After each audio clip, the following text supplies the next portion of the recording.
Sebagai berita anugerah dan petunjuk hidup baru, saudara, saya undang untuk kita boleh mensikapi hal ini dengan sikap yang tegap, dan kita boleh berdiri, dan kita boleh menerima berita anugerah dan petunjuk hidup baru yang terambil dari 2 Korintus 12 ayat yang ke-7 sampai 10. 2 Korintus 12 ayat 7 sampai 10 yang demikian bunyinya.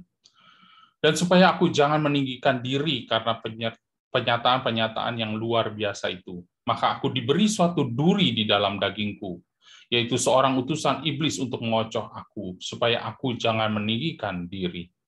Tentang hal itu aku sudah 3 kali berseru kepada Tuhan, supaya utusan iblis itu mundur daripadaku.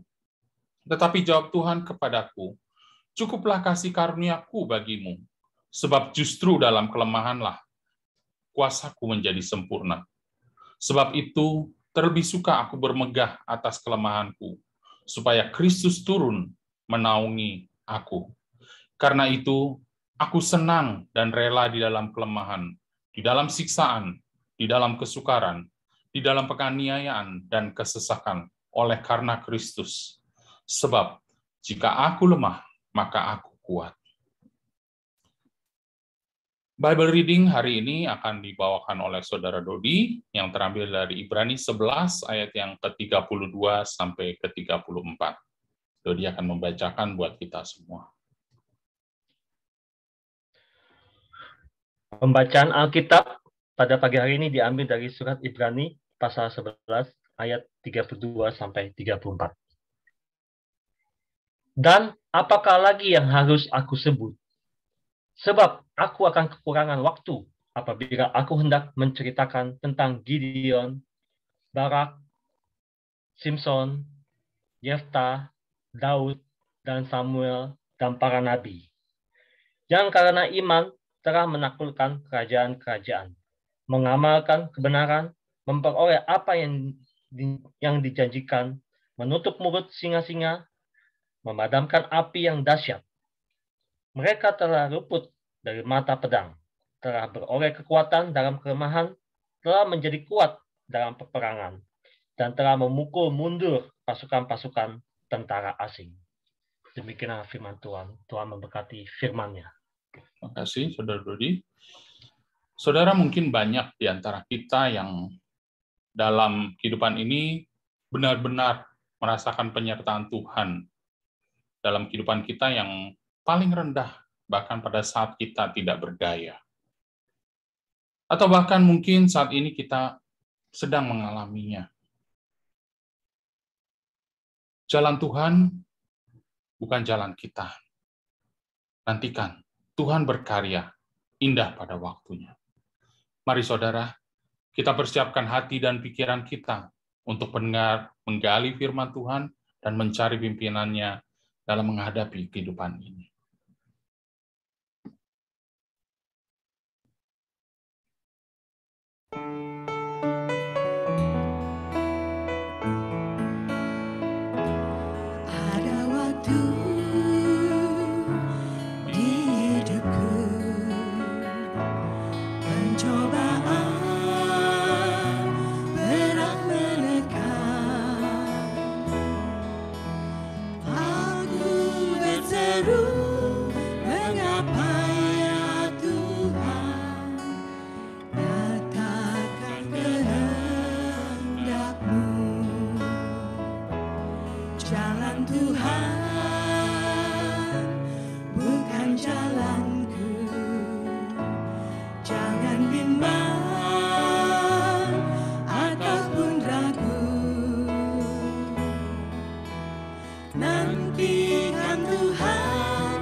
Tuhan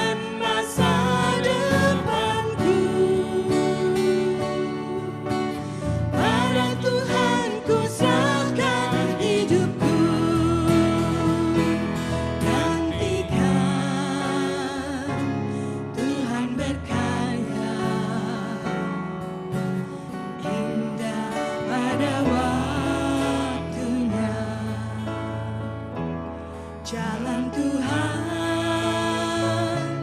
bukan jalanmu, jangan bimbang ataupun ragu. Nantikan Tuhan, jadikan semua indah pada waktunya. Pada Tuhan masa depanku, pada Tuhan ku serahkan hidupku. Nantikan Tuhan berkarya indah pada waktunya.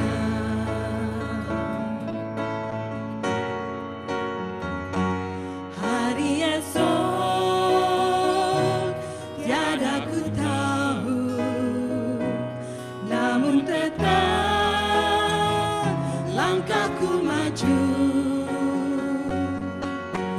Ku yakin Tuhan jadikan semua indah pada waktunya. Pada Tuhan masa depanku, pada Tuhan ku serahkan hidupku. Nantikan Tuhan berkarya indah pada waktunya. Nantikan Tuhan berkarya indah pada waktunya.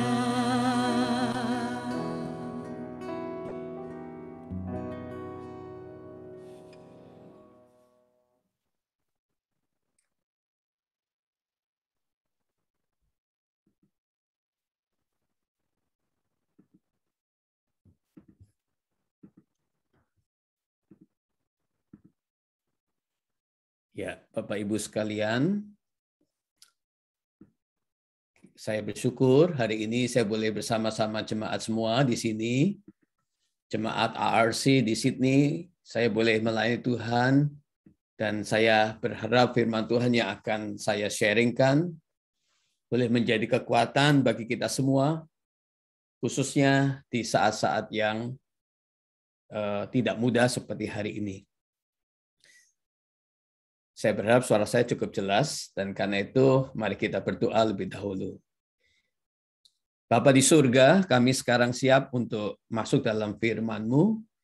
Pakai hamba-Mu yang terbatas ini untuk boleh menguraikan kebenaran firman Tuhan dengan jelas, aplikatif, tetapi juga benar sesuai dengan yang Tuhan mau. Supaya hidup kami sebagai orang Kristen boleh taat, tapi juga bukan hanya boleh taat, tapi kami mengalami kekuatan di dalam pergumulan hidup. Dan pada waktu kami melewati semua pergumulan itu, kami boleh menang, kami boleh tetap beriman, dan kami boleh makin dekat dengan Tuhan. Dalam nama Tuhan Yesus kami berdoa. Amin. Saudara sekalian yang dikasihi Tuhan, ya cukup lama juga tidak melayani di Sydney, dan saya juga rindu suatu hari kita bisa bertemu lagi, dan saya sekali lagi senang bisa mendapat kesempatan dan boleh memberitakan firman hari ini. Nah, saudara sekalian, tema khotbah hari ini adalah tetap kuat walau dalam kelemahan. Temanya saya sedikit modifikasi dari tema yang saya berikan kepada pendeta Kasti, ya, tetap kuat walau dalam kelemahan, tapi intinya tetap sama. Saudara, kita tadi sudah membaca Ibrani 11 ayat 32 sampai dengan 34, ya. Kalau Bapak Ibu tadi perhatikan di dalam Ibrani 11 ayat 32 sampai dengan 34, ya. Di sana bercerita tentang beberapa tokoh-tokoh Alkitab, ada Gideon, Barak, Simson, Yefta, Daud, Samuel, dan para nabi, ya. Dan kemudian dikatakan di dalam ayat yang ke-34, mereka telah memadamkan api yang dahsyat, mereka telah luput dari mata pedang, telah beroleh kekuatan dalam kelemahan, telah menjadi kuat dalam peperangan, dan telah memukul mundur pasukan-pasukan tentara asing. Saudara, kalau kita membaca ayat 34 ini, siapakah yang dimaksud dengan telah beroleh kekuatan di dalam kelemahan? Siapakah yang dimaksudkan dengan telah beroleh kekuatan dalam kelemahan? Saudara sekalian, berdasarkan apa yang disampaikan oleh penulis surat Ibrani, maka kita kemudian ingat ada satu tokoh yang disampaikan di dalam penulis surat Ibrani sebelumnya. Satu tokoh yang sebenarnya memang mendapatkan kekuatan justru di dalam kelemahan dia. Dan satu tokoh itu adalah Simson. Saudara, jadi saya kira sudah sangat umum ya, dunia ini mengenal konsep yang kalau yang kuat pasti menang. Jarang kita mendengar kita bisa semakin kuat kalau kita lemah, ya. Walaupun lemah, pura-pura aja kuat supaya kita bisa menang, ya.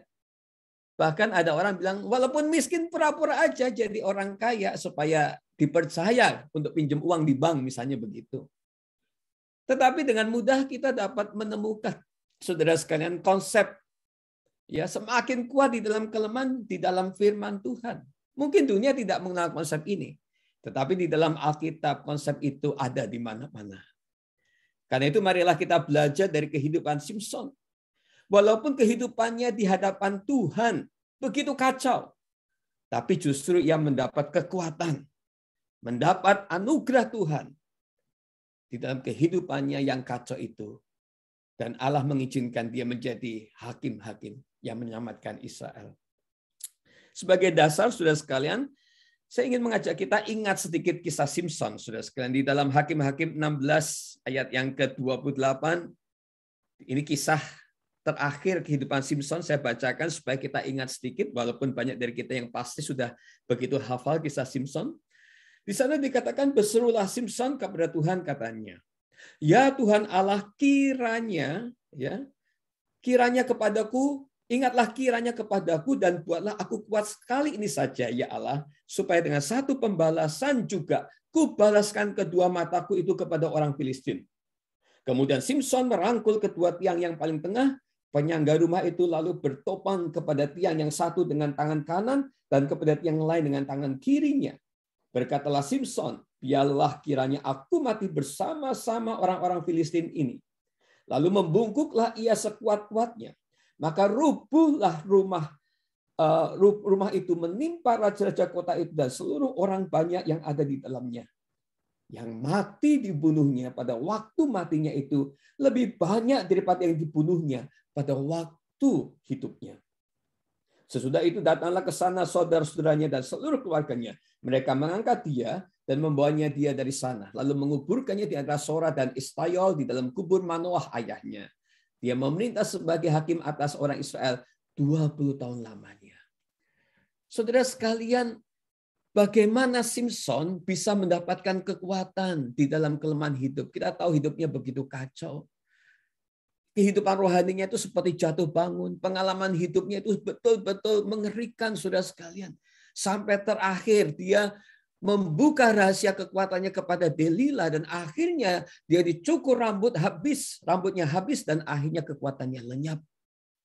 Saudara sekalian, dari mana kita bisa mengatakan dia punya kekuatan di dalam kelemahan hidupnya?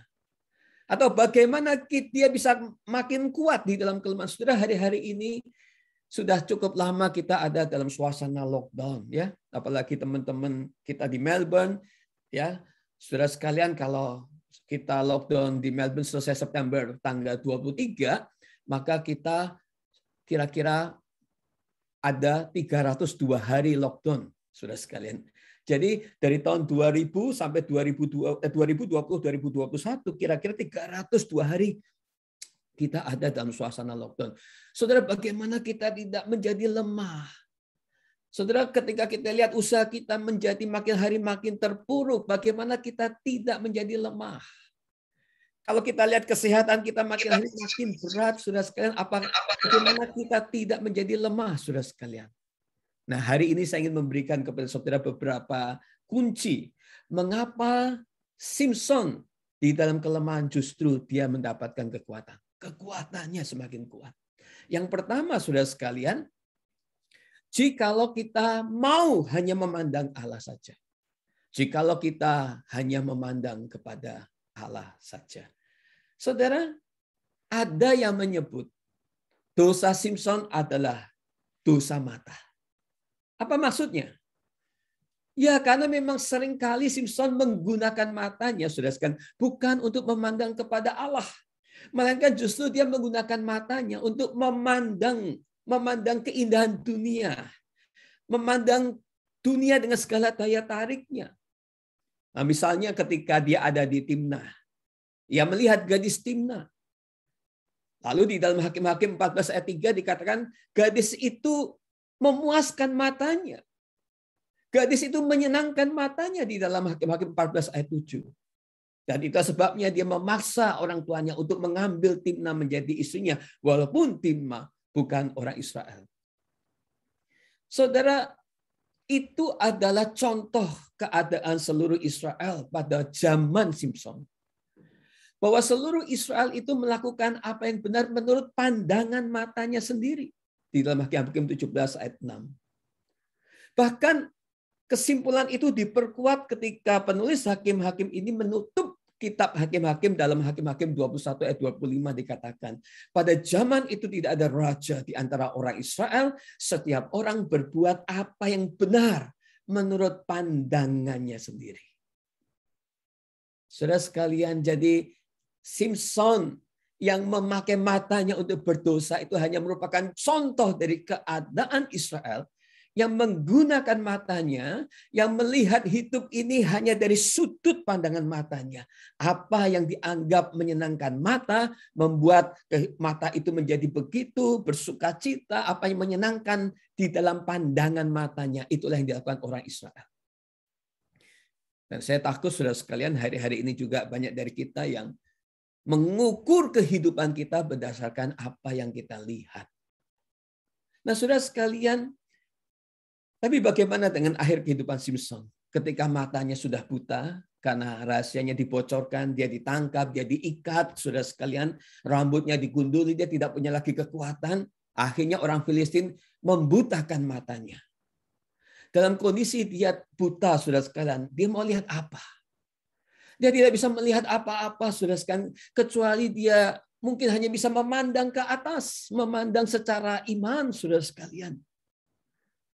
Tapi justru ketika dia tidak bisa melihat sekeliling-kelilingnya, ketika dia tidak bisa menggunakan matanya untuk melihat kenikmatan dunia, disitulah saudara sekalian, dia hanya punya satu kesempatan, yaitu memandang kepada Tuhan. Yang walaupun tidak terlihat, tetapi saya percaya sebagai nasir Tuhan, dia punya relasi dengan Tuhan yang pernah memilih dia. Dan dia hanya bisa memandang ke atas. Mau lihat kemana, saudara sekalian? Dan akhir kisah kehidupan Simpson digambarkan dengan sangat luar biasa, saudara sekalian.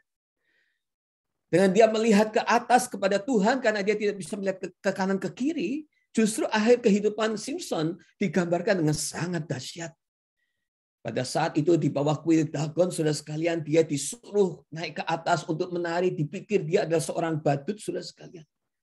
Tapi di dalam anugerah Tuhan yang sempurna, dia diberi kesempatan yang terakhir. Pada saat itu dia memegang kedua pilar yang menopang kuil Dagon itu. Dan pada saat itulah kemudian dia berteriak, "Ya Tuhan Allah, ingatlah kiranya kepadaku. Buatlah aku kuat sekali ini saja ya Allah. Supaya dengan satu pembalasan juga kubalaskan kedua mataku ini kepada orang Filistin." Kemudian Simpson merangkul kedua tiang paling tengah penyangga rumah itu atau penyangga tempat penyembahan itu. Lalu ia bertopang kepada kedua tiang yang satu dan tiang kanan yang satunya. Dan kemudian dia berteriak dan pada saat itu dia robohkan kedua tiang itu. Dan akhirnya rumah itu pun hancur. Saudara sekalian, pada saat dia tidak bisa melihat ke kanan ke kiri, pada saat matanya buta, dia hanya bisa melihat ke atas.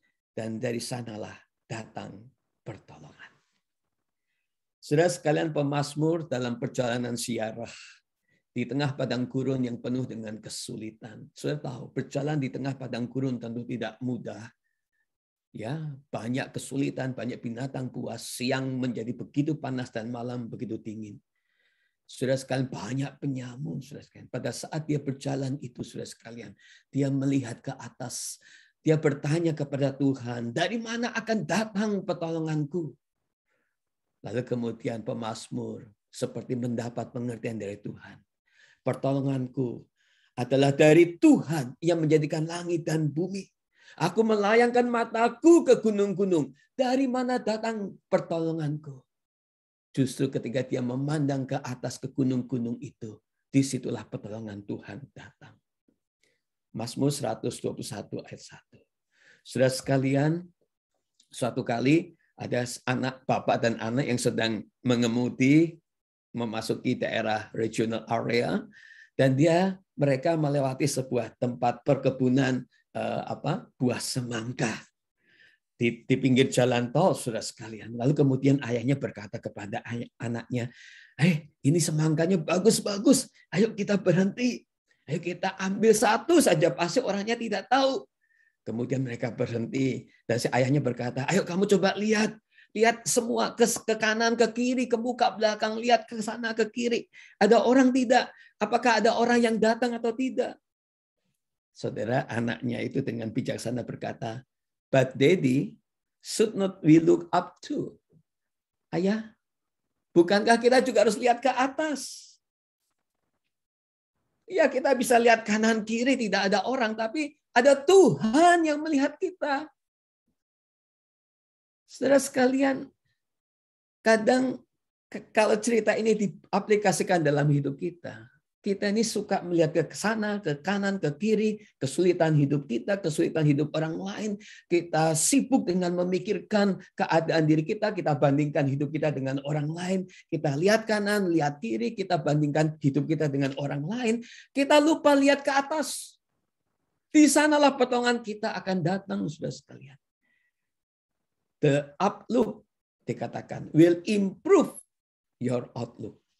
Pandangan kita ke atas itu akan merubah bagaimana kehidupan kita. The outlook will improve your outlook. Keep your eyes on the sun. Jadi ini yang pertama.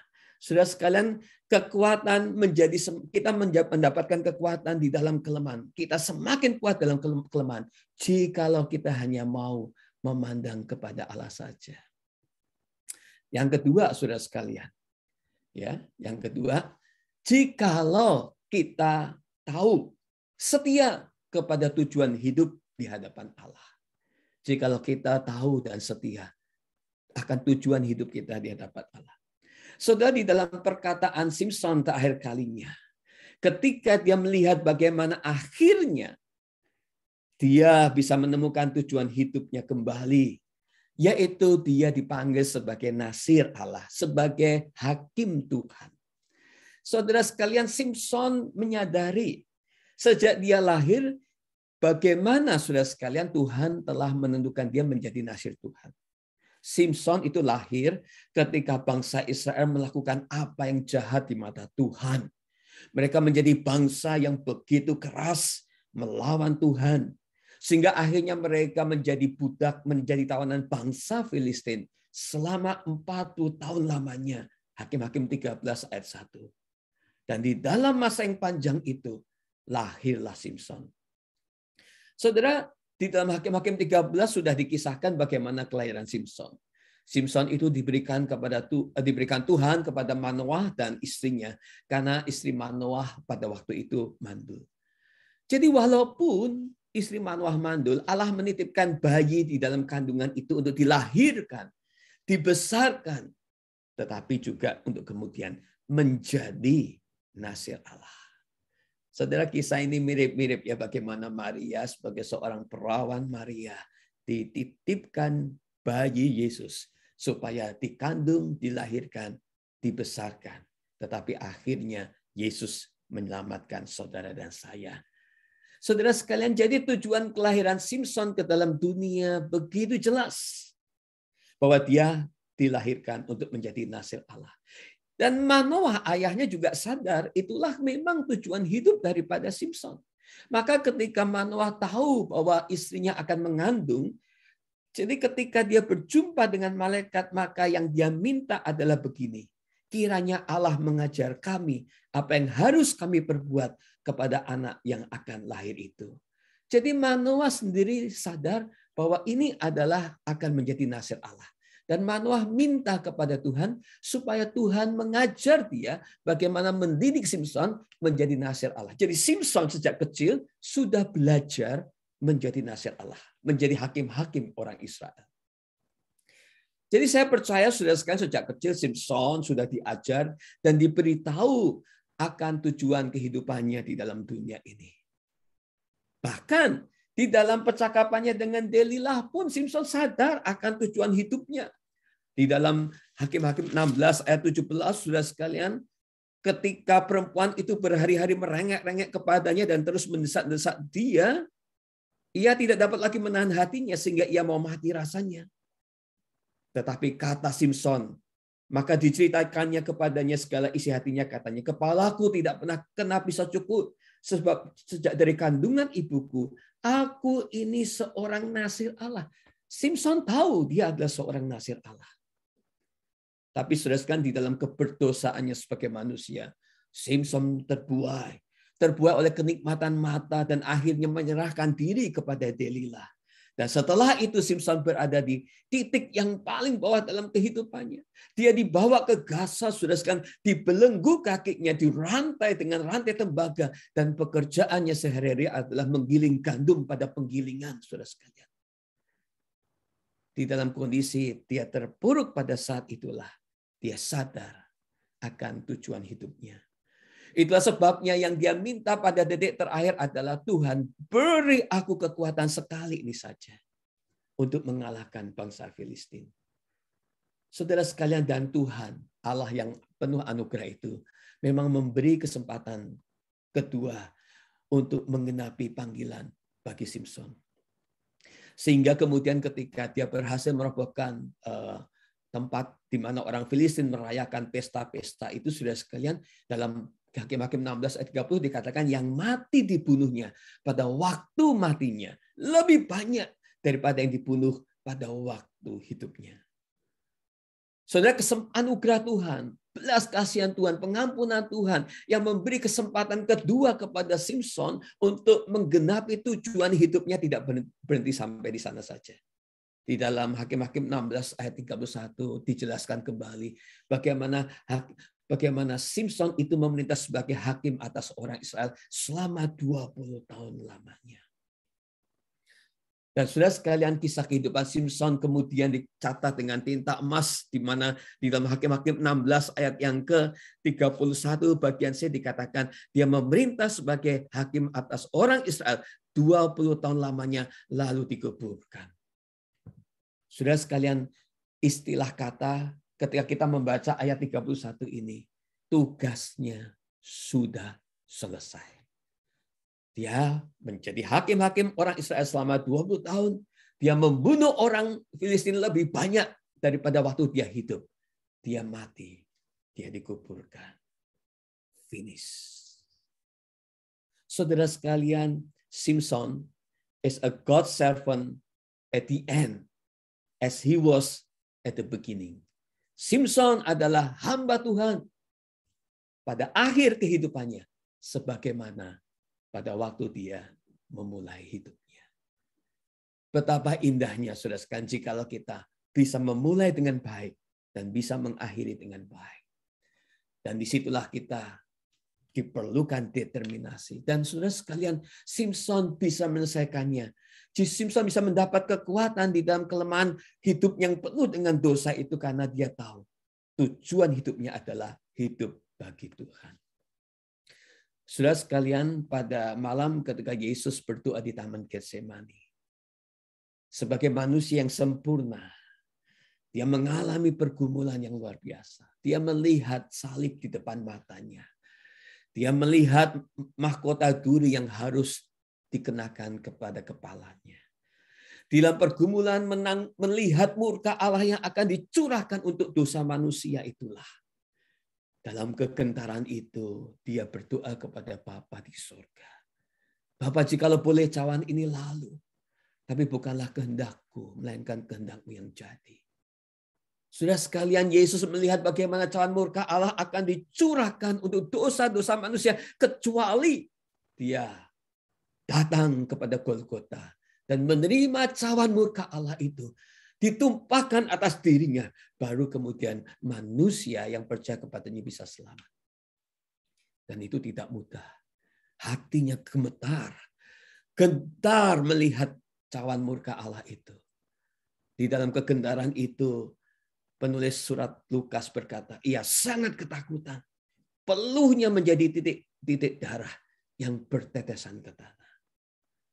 Tetapi Yesus tahu sudah sekalian bahwa cawan itu tidak bisa lalu kecuali ia meminumnya.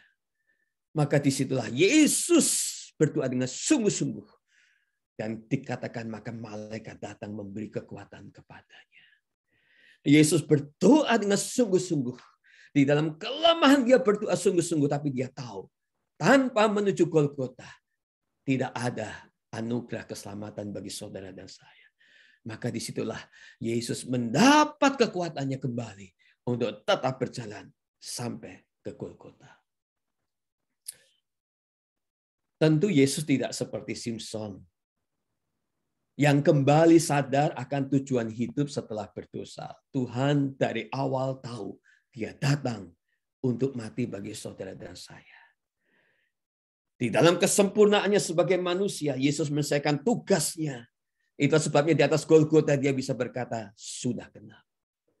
Saudara, apapun keadaan kita, walaupun mungkin kita seperti Simson, hidup iman kita, hidup kerendahan kita jatuh bangun. Kesetiaan kita kepada Tuhan kadang-kadang ada, kadang-kadang tidak. Kerajinan kita berbakti kadang-kadang ada, kadang-kadang tidak. Saudara, kadang-kadang dalam dunia bisnis kita benar, kadang-kadang kita kurang benar.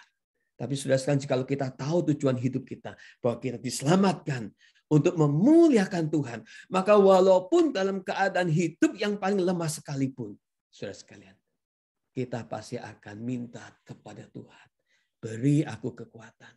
Aku nggak sanggup Tuhan, aku nggak sanggup. Nggak sanggup berhadapan dengan para bisnismen yang begitu curang. Aku tidak sanggup untuk menyaksikan kasih kepada mungkin menantu atau mertua yang selalu memusuhi aku. Aku nggak sanggup Tuhan. Saudara sekalian, tetapi di dalam ketidaksanggupan itu, dalam kelemahan kita, kalau kita tahu tujuan hidup kita adalah untuk hidup memuliakan Tuhan, kita akan hanya bisa minta kekuatan. Dan di situ kita akan semakin kuat. Saudara, John Stephen Akhwari menjadi atlet terkenal berkat perjuangan heroiknya pada Olimpiade tahun 1968 di Meksiko. Saudara sekalian, pelari Tanzania ini pada tahun itu bukanlah peraih medali emas pada Olimpik 68. Akan tetapi saudara sekalian, John Stephen ini saudara sekalian menjadi sorotan kamera pada waktu itu karena dia menjadi pelari maraton terakhir yang mencapai garis finish setelah 1 jam pertandingan itu selesai. Dia lahir di Tanzania dan dia ikut lomba lari maraton 42 km, saudara sekalian. Saudara, medan lari pada waktu itu begitu berat sehingga dia akhirnya kram, dan pada kilometer ke-19 dia ditubruk pelari lain, dia akhirnya jatuh, saudara sekalian, sendi lututnya bergeser, bahunya sakit. Akan tetapi John Akhwari, saudara sekalian, tidak menyerah. Dia meneruskan lomba itu, saudara sekalian. Dengan lutut yang dibebat oleh kain, saudara sekalian. Dia berlari, terus berlari. Pemenang maraton itu adalah pelari Ethiopia, Momo Wolde. Dalam waktu 2 jam 20 menit. Akhwari kemudian finish mencapai garis akhir 3 jam 25 menit. Jadi lebih kurang 1 jam kemudian. Para reporter televisi pengen tahu mengapa sih dalam kondisi fisik yang seharusnya tidak memungkinkan dia untuk melanjutkan pertandingan, dia tetap berlari. Akhwari menjawab, Negara saya tidak mengirim saya terbang 10.000 mil jauhnya hanya untuk start dalam perlombaan. Mereka mengirim saya untuk menyelesaikan lomba hingga garis finish. Saudara sekalian, betapapun beratnya hidup saudara sebagai businessman menghadapi rekan bisnis yang mungkin bermain di dalam berbagai macam cara teks dan lain sebagainya. Walaupun kehidupan kita tidak mudah, berat mengasihi menantu, anak, siapapun juga yang sudah kita coba mengasihi, ternyata begitu seringkali membuat hati kita sakit. Saudara, walaupun kondisi kita, badan kita tidak lagi sehat sebelumnya. Saudara, jikalau di dalam kelemahan itu kita melihat kepada Tuhan, kita tahu kita ada supaya Kristus dimuliakan. Betapa beratnya perjuangan kita, tetap ingat tujuan hidup kita. Di situ kita akan mendapatkan kekuatan untuk terus berlomba dalam perlombaan iman kita. Saudara sekalian, yang ketiga, saudara sekalian, kita akan semakin kuat, tetap kuat walau dalam kelemahan. Selain yang pertama, saudara sekalian, kalau kita hanya memandang kepada Allah saja. Yang kedua, jikalau kita tetap ingat tujuan hidup kita. Maka yang ketiga, saudara sekalian, jikalau kita percaya bahwa Allah selalu mengingat saudara dan saya. Selalu mengingat umatnya. Saudara sekalian, episode demi episode dalam kehidupan Simson terus berjalan. Dan saudara tahu kisahnya banyak sekali, saudara sekalian, bagaimana dia memukul mati orang Filistin hanya dengan bangkai rahang keledai, merobohkan pintu gerbang kota Filistin, kota Gaza, dan lain sebagainya. Tetapi seperti kebanyakan orang, atas perkenan Tuhan, saudara sekalian, atas sepengetahuan Tuhan, akhirnya juga Simson jatuh pada jalan buntu. Ia jatuh cinta kepada Delila, dan saudara sudah tahu ceritanya. Dia membocorkan rahasia kekuatannya, dan akhirnya Delila memotong rambutnya Simson. Dan kemudian dia memanggil Simson, memanggil orang-orang Filistin untuk menangkap Simson dan mengikat Simson. Saat itu, saudara sekalian, Simson berpikir, kalau kekuatannya itu masih ada, sehingga dia dengan berani berkata, seperti yang sudah-sudah, aku akan bebas dan akan meronta lepas. Tetapi dalam Hakim-Hakim 16 ayat yang ke-20 dikatakan, tetapi dia lupa bahwa Tuhan telah meninggalkannya. Saudara sekalian, apa yang Simson pikirkan ketika ia berada dalam kehidupan yang paling rendah? Apa yang dia renungkan ketika Simson berada di dalam tempat penggilingan dengan kaki terikat dan mata buta itu, saudara sekalian? Saya percaya pada saat itu mungkin yang dipikirkan cuma satu. Dia menyadari mungkin betapa jahatnya dia di mata Tuhan. Betapa mungkin dia sudah membuat hati Tuhan menjadi sedih karena sebagai seorang nasir Allah, dia tidak menggenapi tugasnya dengan setia. Saudara, saat itu saya percaya itu yang menjadi pikiran, ada di dalam pikiran. Mungkin dia menyesal, mengapa? Dia mungkin berpikir jangan-jangan Tuhan sudah melupakan dia. Di saat terakhir itulah dia minta kepada Tuhan hanya satu. Dia tidak minta banyak. Di dalam Hakim-Hakim 17 ayat 28 dia berkata, ya Tuhan Allah, ingatlah kiranya kepadaku. Ingatlah kiranya kepadaku. Mungkin di dalam pikiran manusia Allah sudah meninggalkannya. Karena itu dia berkata, ya Tuhan Allah, ingatlah kiranya kepadaku. Sudah sekalian, di dalam kitab Nabi Yesaya berkata, dapatkah seorang perempuan melupakan bayinya, sehingga ia tidak menyayangi anak yang dikandung dari kandungannya? Sekalipun dia melupakannya, aku tidak akan melupakan. Saudara, kalau seorang ibu tak mungkin bisa melupakan anak yang dikandungnya. Kalaupun kata Nabi Yesus, kalau ada seorang ibu melupakan anaknya, dan itu ada yang terjadi di dalam dunia. Kalaupun ada, Allah berkata, aku tidak bisa. Aku tidak akan melupakan engkau. Saudara sekalian, mungkin Simson berpikir Allah sudah melupakan dia. Karena itu dia minta Tuhan, ingatlah akan aku. Tapi Allah tidak mungkin melupakan. Allah selalu ingat umatnya. Saudara sekalian, Brian Rosner Rektor Ridley College berkata, ketika Tuhan mengingat umatnya, ketika Tuhan ingat kita, itu berarti kita milik Tuhan, belonging to God. Kita bukan hanya menjadi milik Tuhan, kita adalah orang yang dikasih oleh Tuhan, kita dipilih oleh Tuhan. Dan bukan hanya kita dikasihi dan dipilih oleh Tuhan, kita adalah anak-anak Allah. Kita menjadi anak-anak Allah. Saudara sekalian, itu artinya Tuhan mengingat kita. Kita milik Tuhan, kita dikasih Tuhan, dan kita adalah anak-anaknya. Saudara sekalian, di dalam Alkitab Galatia 4 ayat 9 Paulus berkata, namun sekarang setelah kamu mengenal Allah, atau lebih tepatnya dikenal oleh Allah. Dikenal oleh Allah. Bagaimana mungkin kamu berbalik lagi kepada roh-roh dunia yang lemah dan tidak berguna? Apakah kamu ingin diperbudak lagi? Sering orang memperdebatkan mengenal atau dikenal. Waktu kita bicara mengenal Allah, kita bicara doktrin. Kita bicara tentang teologi. Tapi sudah sekarang Alkitab tidak pernah memperdebatkan itu. Yang Alkitab ingin tekankan bahwa kita bisa mengenal Allah karena lebih dahulu Allah telah mengingat kita. Saudara pasti juga ingat kisah tentang anak bungsu yang mendapatkan harta dan lalu kemudian hidup dalam kesia-siaan. Sampai akhirnya ia jatuh, bangkrut, hidup dalam kemelaratan. Pada saat dia dalam kemelaratan, dia makan ampas makanan yang dimakan babi.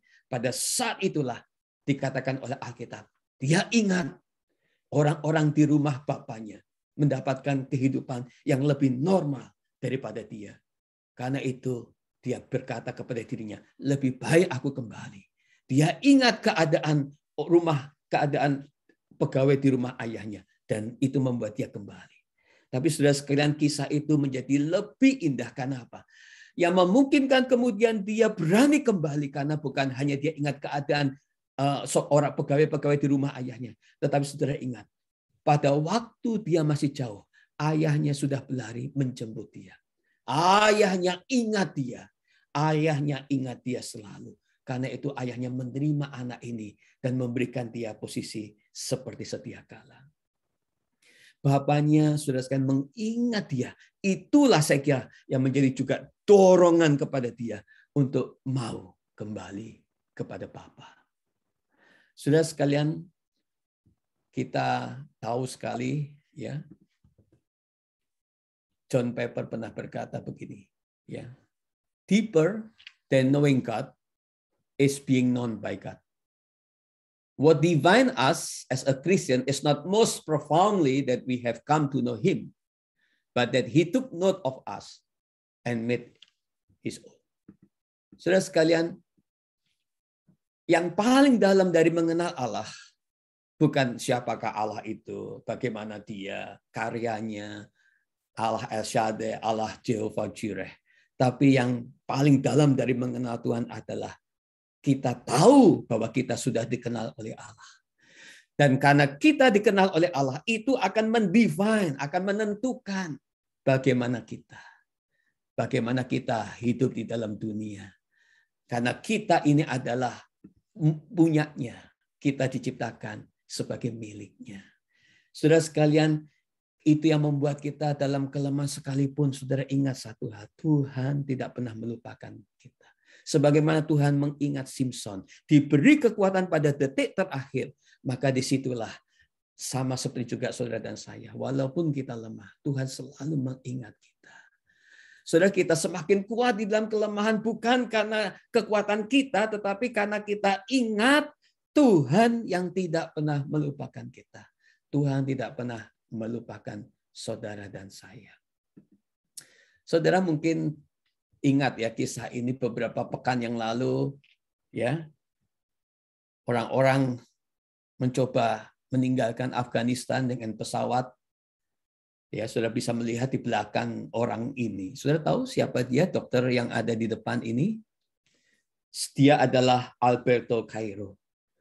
Dia sudah bekerja selama 31 tahun di Orthopedic Center di Kabul. Pada hari ketika Kabul jatuh. Dan banyak orang-orang yang meninggalkan Afghanistan. Lari semua. Seperti yang sudah lihat di gambar di belakangnya. Lalu kemudian ada seorang reporter datang kepada dia. Dia orang Italia, saudara sekalian. Tapi dia hidup di Afghanistan. Sudah hidup di sana selama 31 tahun. Dia ditanya, apakah kamu tidak mau lari juga? Apakah kamu tetap akan di Afghanistan? Orang lain, ekspatriat lain lari. Tentara Amerika pergi. Semua meninggalkan Afghanistan. Kamu mau pergi atau tidak? Lalu dia berkata, my message is very clear. Please do not forget Afghanistan. I'm scared it is going to be forgotten again. Saudara sekalian, pesanku begitu jelas. Tolong jangan lupakan Afghanistan. Aku takut Afghanistan akan dilupakan kembali. Saudara-saudara, orang Italia punya hati kepada orang Afghanistan. Karena itu dia hanya minta kepada komunitas dunia. Jangan lupakan Afghanistan. Sampai di sini, saudara sekalian, saya ingat kejadian di sekitar penyaliban Tuhan Yesus. Salah satu penjahat yang ikut disalibkan berkata, kita memang selayaknya dihukum. Sebab kita menerima balasan yang setimpal dengan perbuatan kita. Tapi dia tidak. Yesus, ingatlah akan aku. Kata penjahat itu. Ingatlah akan aku. Apabila engkau datang sebagai raja. Dan Yesus berkata, hari ini juga engkau bersama aku di surga. Saudara, ingat. Allah tidak pernah melupakan kita. Allah mengingat kita. Kita semua adalah manusia yang lemah. Dalam banyak kejadian kita sering kalut. Kita sering lemah iman percaya kita. Di dalam dunia bisnis juga kita sering lemah. Tetapi sudah sekalian, doa seperti Simpson itu, doa seperti penjahat itu, justru akan melahirkan kekuatan yang sejati kepada saudara dan saya. Ketika di dalam kelemahan kita berdoa, Bapa, kita memang tidak berdoa. Kita mungkin sudah selesai dengan doa kita. Kita sudah berdamai dengan keadaan kita. Kita tahu keadaan kondisi badan kita yang sakit, bisnis yang berat. Mungkin kita sudah berdamai. Tetapi ada satu doa yang penting yang kita naikkan dalam situasi itu. Cuma doa, Bapa, ingatlah akan aku. Dan Tuhan tidak pernah melupakan. Kita semakin kuat dalam kelemahan ketika kita percaya Tuhan tidak melupakan kita. Jikalau soal keselamatan jiwa saja, Allah selalu mengingat keadaan kita, bahkan mengirim Yesus datang ke dalam dunia. Apalagi soal kehidupan sehari-hari. Saya sungguh yakin bahwa Allah sungguh mengingat kita. Kepada jemaat, saudara sekalian, kepada jemaat di Korintus, Paulus menceritakan bagaimana kehidupan imannya tidak selamanya kuat. Sering ia harus menghadapi berbagai macam kelemahan dan tantangan. Dan dia tidak selalu juga menang. Dan dalam pergumulan itu ia bertanya kepada Tuhan. Dan jawab Tuhan kepadanya, cukuplah kasih karuniaku bagimu. Sebab justru dalam kelemahanlah kuasaku menjadi sempurna. Sebab itu terlebih suka aku bermegah atas kelemahanku. Supaya kuasa Kristus turun menaungi aku. Saudara sekalian, kita akan tetap kuat walau dalam kelemahan. Kita akan tetap kuat walau dalam kelemahan jikalau kita hanya memandang Tuhan saja. Jangan lihat kanan kiri ketika hidup berat, terus pandang Tuhan. Dan yang kedua, saudara sekalian, kita ingat jikalau kita punya tujuan hidup, yaitu hidup untuk memuliakan Tuhan. Dan yang terakhir, kita akan tetap kuat walau dalam kelemahan, karena kita ingat Tuhan tidak pernah melupakan kita. Kiranya Tuhan memberkati saudara dan saya. Amin. Mari kita berdoa. Bapa di surga, kami tahu hidup kami tidak selalu mulus. Hidup kami jatuh bangun. Iman kami juga seringkali jatuh bangun. Tantangan di sekitar kami begitu berat. Kadang-kadang kami merasa kami sudah tidak sanggup menjadi orang Kristen. Kami hampir-hampir tidak sanggup untuk percaya lagi Tuhan itu ada atau tidak ada. Tetapi hari ini kami diingatkan. Kalau kami memandang Engkau saja. Kalau kami percaya akan tujuan hidup kami. Dan yang terakhir, kalau kami ingat bahwa Tuhan tidak akan melupakan kami. Itu memberi kekuatan kepada kami untuk semakin kuat di dalam kelemahan hidup kami. Tuhan memberkati firman-Nya. Haleluya. Amin.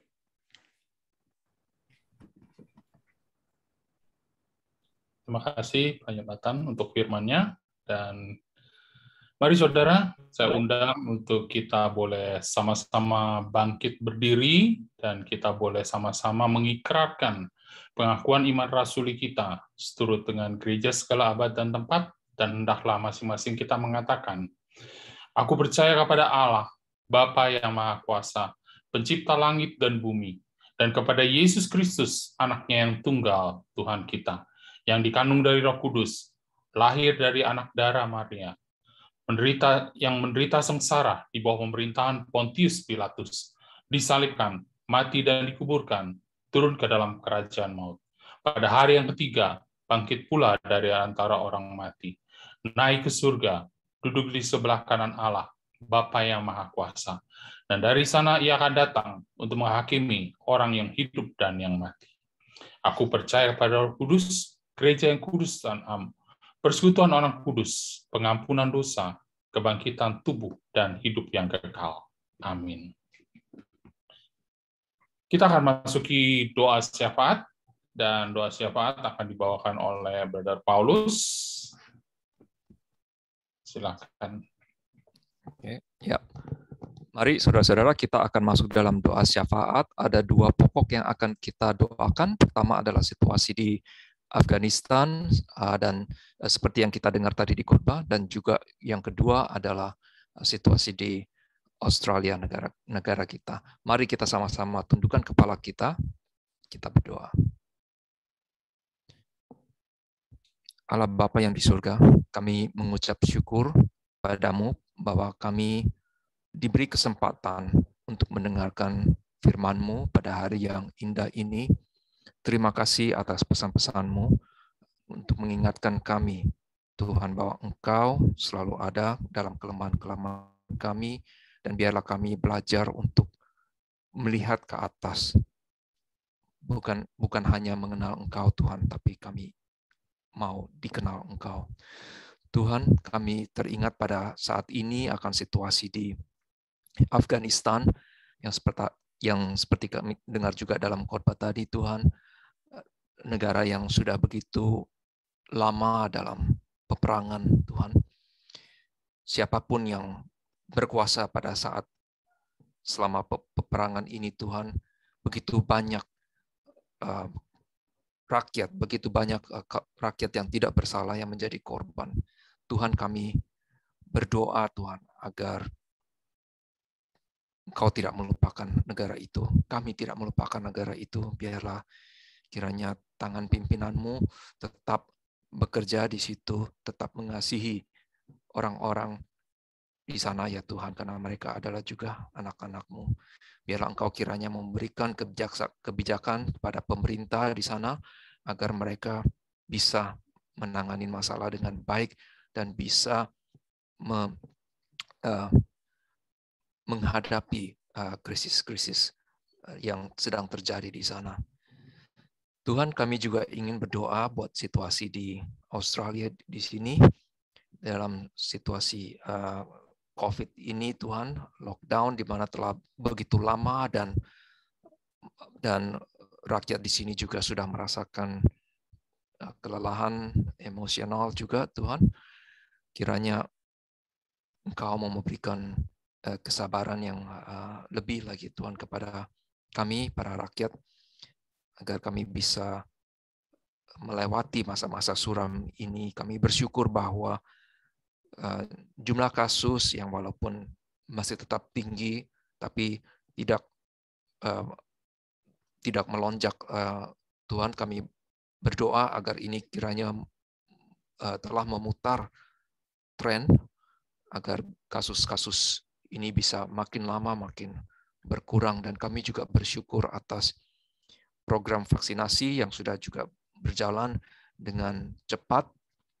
Kiranya Engkau mau tetap gerakkan hati para rakyat agar mereka segera mendengarkan petunjuk dari pemerintah untuk melaksanakan program ini.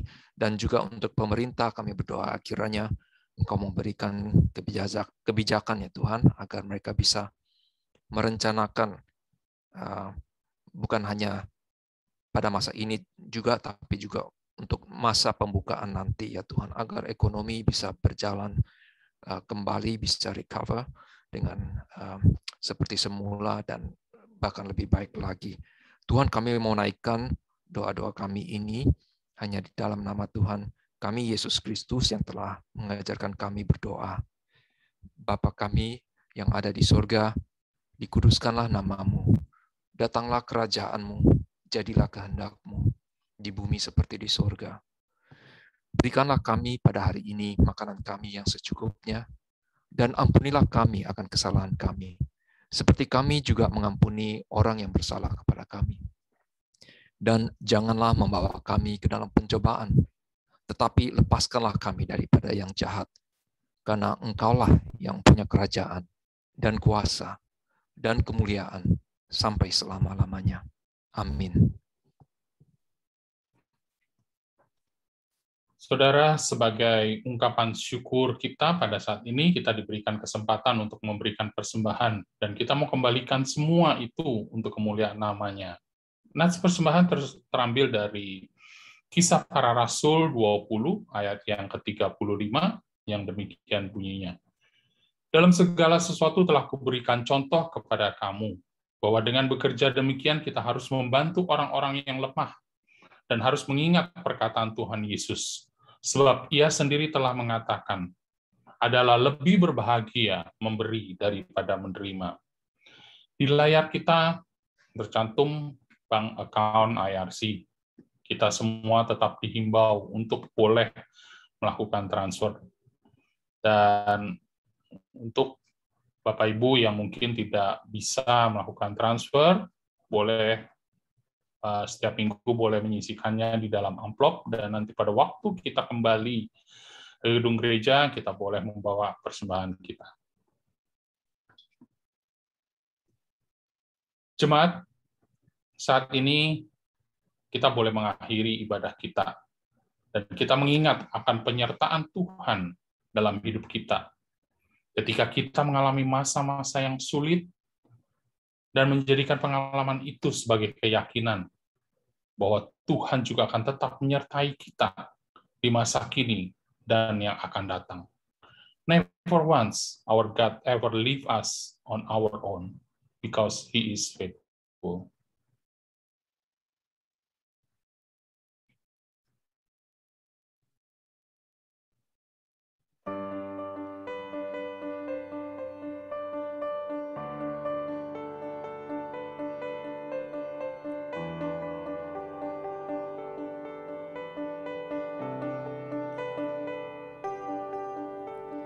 Standing on this mountain top, looking just how far we've come, knowing that for every step you are with us, kneeling on this battleground, seeing just how much you've done, knowing every victory was your power in us.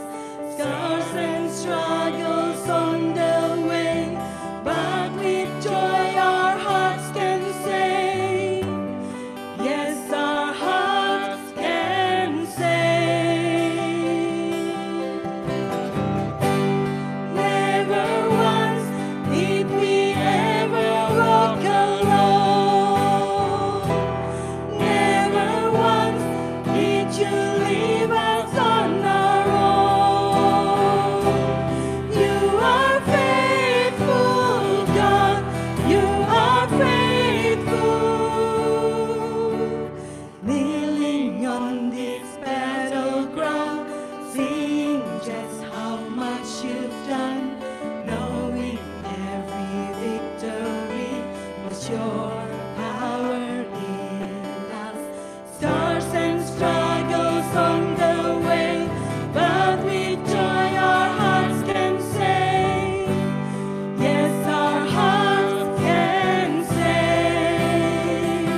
Jemaat yang dikasihi Tuhan, marilah kita kembalikan segala puji dan hormat dan kemuliaan hanya kepada Tuhan Allah Bapa kita di dalam doksologi.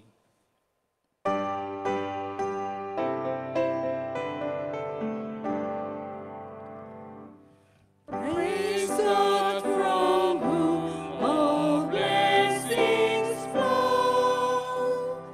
Praise Him, all creatures here below. Praise Him above the heavenly hosts. Praise Father, Son, and Holy Ghost. Amen.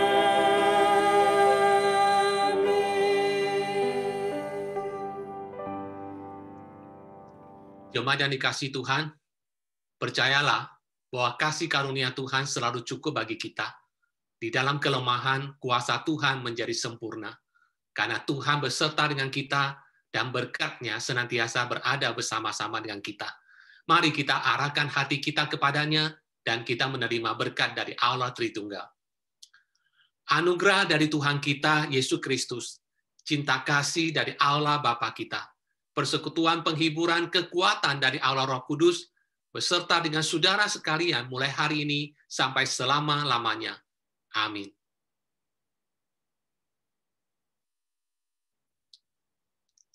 Kebaktian kita sampai di sini. Tuhan memberkati saudara sekalian.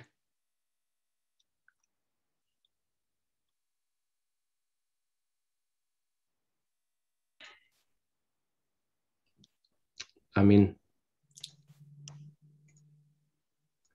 Selamat siang Bapak Ibu Saudara sekalian. Jemaat dan session mengucapkan terima kasih sebanyak-banyaknya buat Pak Yonatan. Terima kasih Pak Yo udah boleh hadir, meluangkan waktunya untuk membagikan firman Tuhan buat kita semua. Tuhan memberkati Pak. Oke, nanti kapan-kapan kalau ke Sydney main lagi Pak. Ya, siap. Ya. Oke. Kita juga ada tamu hari ini, ada Pak Robi Monika. Selamat datang, Pak. Terima kasih udah boleh join juga. Thank you, Pak Yo. Pak Kasdi, selamat pagi teman-teman semua. Ya, terima kasih Pak Robi. Ada beberapa berita yang kita mau lihat sebentar di layar. Jadi saya mengucapkan terima kasih untuk semuanya, kita udah boleh join menggunakan nama. Jadi kita bisa lihat siapa aja yang bergabung di kebaktian kita ya. Ini untuk menghindari orang-orang yang mungkin masuk melalui Zoom kita dan mau coba hack mengacaukan kebaktian kita. Terima kasih juga udah menonaktifkan mikrofon dan video jadi supaya kebaktian kita boleh berjalan dengan baik. Yang berikutnya sebentar, mungkin Bapak Ibu Saudara sekalian bisa stay sebentar, tunggu kita 5 menit, 10 menit, kita bisa buka kamera kita, buka mikrofon kita saling menyapa satu sama lain. Jadi karena kita masih lockdown di rumah, jadi kita bisa saling melihat wajah, muka dengan muka gitu ya, dan melepas kangen. Oke. Yang berikutnya, ya, ini tadi juga saya udah ucapkan terima kasih untuk Pak Yonatan. Tuhan terus memberkati pelayanannya. Yang berikutnya, hari Kamis tanggal 23, session akan berkumpul untuk berkumpul secara virtual, maksudnya untuk rapat, minta tolong dukungan dalam doa dari jemaat supaya rapatnya boleh berjalan dengan baik. Oke, dan juga hari Jumat tanggal 24 September, kita akan bersama-sama berkumpul lewat Zoom jam 7.30 untuk sama-sama berdoa, kita sharing, kita nyanyi, kita berkumpul dalam bentuk yang lebih santai. Oke, silakan Pak Yonatan, terima kasih sebanyak-banyaknya, Tuhan memberkati. Sampai ketemu lagi ya. Ya, oke. Shalom. Shalom. Oke. Yang berikutnya itu tanggal,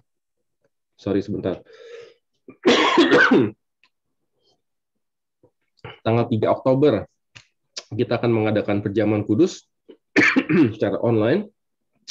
Diharapkan kita bisa mempersiapkan diri kita. Juga roti dan anggur bisa kita persiapkan di rumah untuk perjamuan kudus ya.